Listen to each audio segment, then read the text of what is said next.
Axşamınız xeyir, hörmətli izləyicilər. Open Media'nın Azərbaycanca xidmətinin yekun buraxılışı efirdədir. Studiyada Cana Qarapetyan işləyir və bugünkü buraxılışımızda izləyin. Aşpadan tutmuş BMT-yə qədər səsləndirilən bəyanatlara nəzər salaq. İnsan Hüquqlarının Məhkəməsi Azərbaycan hökumətindən erməni əsirlərlə bağlı hesabat tələb edib. Son tarix 4 noyabr. Azərbaycan tərəfi şərtlər irəli sürür, lakin Mirzayana görə Ermənistan bu gündəliyi paylaşmır. Türkiyə-Azərbaycan münasibətləri bir millət, iki dövlət çərçivəsindəki yeni sınaqlar.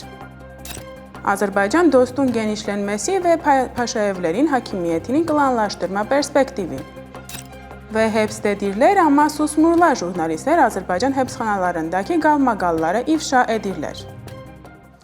Beynəlxalq gündəm keçən həftə olduqca yüklü idi. Aşpadan tutmuş BMT-yə qədər. Gəlin ardıcıllıqla bu platformalarda səsləndirilən bəyanatlara nəzər salaq.